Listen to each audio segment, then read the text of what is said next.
Welcome to this reading of the 11th chapter of The Secret Door to Success by Florence Scovel Shinn.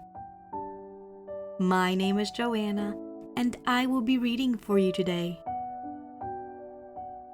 Chapter 11. Look with Wonder.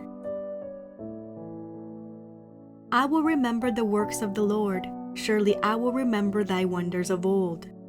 Psalms 77:11.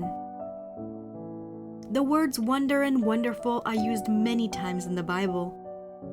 In the dictionary, the word wonder is defined as a cause for surprise, astonishment, a miracle, a marvel. Ouspensky, in his book Tertia Morganum, calls the fourth dimensional world the world of the wondrous. He has figured out mathematically that there is a realm where all conditions are perfect. Jesus Christ called it the kingdom. We might say, seek ye first the kingdom of the wondrous, and all things will be added unto you. It can only be reached through a state of consciousness. Jesus Christ said to enter the kingdom, we must become as a little child. Children are continually in a state of joy and wonder. The future holds promises of mysterious good. Anything can happen overnight. Robert Louis Stevenson, in A Child's Garden of Verses, says the world is so full of a number of things. I'm sure we shall all be happy as kings. So let us look with wonder at that which is before us. That statement was given to me a number of years ago. I mention it in my book, The Game of Life and How to Play It. I had missed an opportunity and felt that I should have been more awake to my good. The next day, I took the statement early in the morning. I look with wonder at that which is before me. At noon, the phone rang and the proposition was put to me again. This time I grasped it. I did indeed look with wonder, for I never expected the opportunity to come to me again.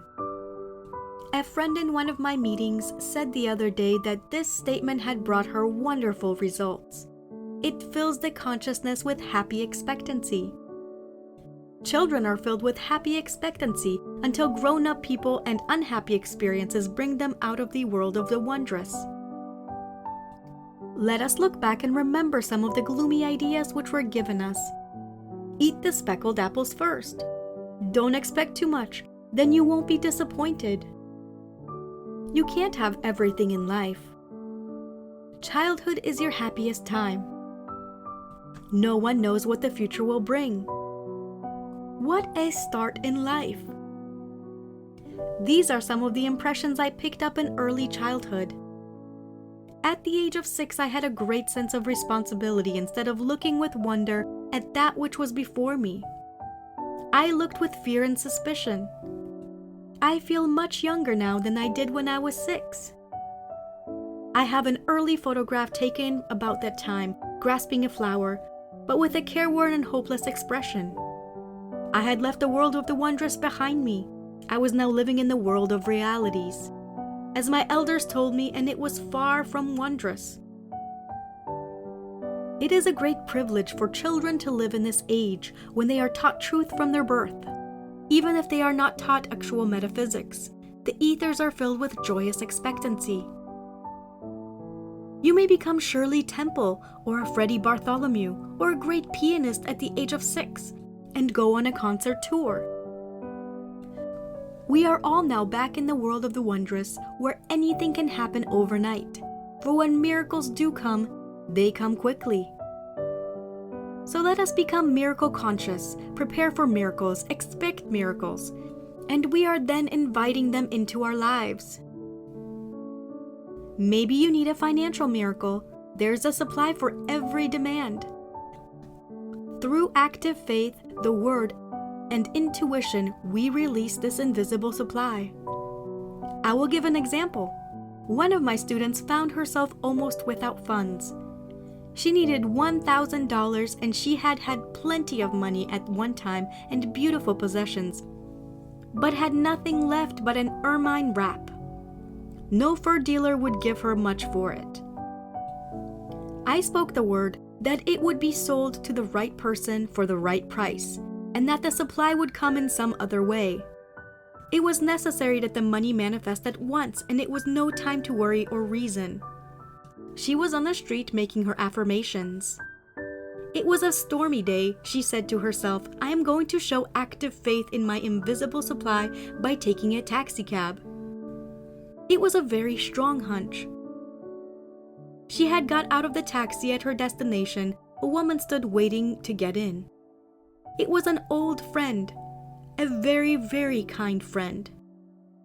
It was the first time in her life she had ever taken a taxi, but her Rolls-Royce was out of commission that afternoon. They talked, and my friend told her about the ermine wrap. "Why," her friend said, "I will give you $1,000 for it," and that afternoon she had the check. God's ways are ingenious, His methods are sure. A student wrote me the other day that she was using that statement. God's ways are ingenious, His methods are sure. A series of unexpected contacts brought about a situation she had been desiring. She looked with wonder at the working of the law. Our demonstrations usually come within a split second. All is timed with amazing accuracy and divine mind. My student left the taxi just as her friend stopped to enter. A second later, she would have hailed another taxi. Man's part is to be wide awake with his leads and hunches, for in the magic path of intuition is all that he desires or requires. In Moulton's Modern Reader's Bible, the Book of Psalms is recognized as the perfection of lyric poetry. The musical meditation, which is the essence of lyrics, can find no higher field than the devout spirit, which at once raises itself to the service of God and overflows on the various sides of active and contemplative life. The Psalms are also human documents, and I have selected the 77th Psalm because it gives the picture of a man in despair. But as he contemplates the wonders of God, faith and assurance are restored to him.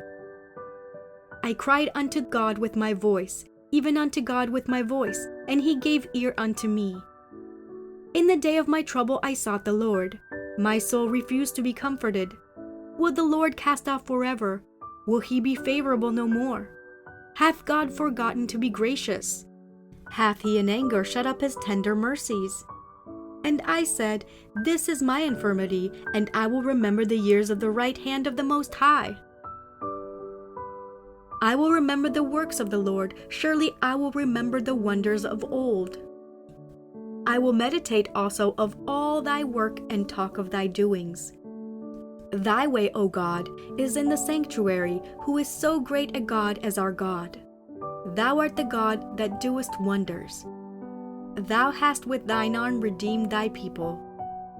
This is a picture of what the average truth student goes through when confronted with a problem. He is assailed by thoughts of doubt, fear, and despair. Then some statement of truth will flash into his consciousness. God's ways are ingenious, His methods are sure. He remembers other difficulties which had been overcome.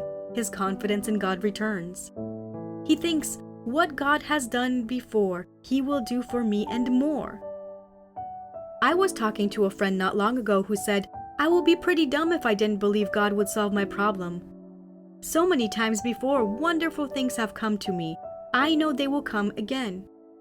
So the summing up of the 77th Psalm is, what God has done before, He now does for me and more. It is a good thing to say when you think of the past success, happiness, or wealth. All lust comes from your own vain imaginings. Fear of loss crept into your consciousness. You carried burdens and fought battles. You reasoned instead of sticking to the magic path of intuition.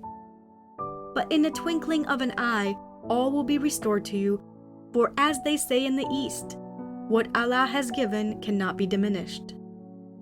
Now, to go back to the child state of consciousness, you should be filled with wonder, but be careful not to live in your past childhood. I know people who can only think about their happy childhood days. They remember what they wore. No skies since have been so blue or grass so green. They therefore miss the opportunities of the wonderful now. I will tell an amusing story of a friend who lived in a town when she was very young. Then she moved away to another city. She always looked back to the house they first lived in. To her, it was an enchanted palace, large, spacious, and glamorous. Many years after, when she had grown up, she had an opportunity of visiting this house. She was disillusioned. She found it small, stuffy, and ugly. Her idea of beauty had entirely changed, for in the front yard was an iron dog. If you went back to your past, it would not be the same. So in this friend's family, they called living in the past iron dogging. Her sister told me a story of some iron dogging she had done. When she was about 16, she met abroad a very dashing and romantic young man, an artist. This romance didn't last long, but she talked about it a lot to the man she afterward married. Years rolled by. The dashing and romantic young man had become a well-known artist and came to this country to have an exhibition of his pictures. My friend was filled with excitement and hunted him up to renew their friendship. She went to his exhibition, and in walked a portly businessman. No trace was left of the dashing romantic youth. When she told her husband, all he said was iron dogging. Remember, now is the appointed time. Today is the day, and your good can happen overnight. Look with wonder at that which is before you. We are filled with divine expectancy. I will restore to you the years which the locusts have eaten. Now let each one think of the good which seems too difficult to attain. It may be health, wealth, happiness, or perfect self-expression. Do not think how your good can be accomplished. Just give thanks that you have already received on the invisible plane. Therefore, the steps leading up to it are secured also. Be wide awake to your intuitive leads, and suddenly you find yourself in your promised land. I look with wonder at that which is before me. End of chapter 11. Thank you for listening to this reading of the 11th chapter of The Secret Door to Success by Florence Scovel Shinn. Don't forget to comment below with your biggest takeaway from today's reading. If you liked this video, found it helpful or valuable in any way, hit that thumbs up button. And if you're new to this channel, don't forget to hit that subscribe button and the bell notification icon to get notified every time I upload a new video. Because this year, I am committed to helping you gain mastery over your mind and emotions. See you in the next video. Bye!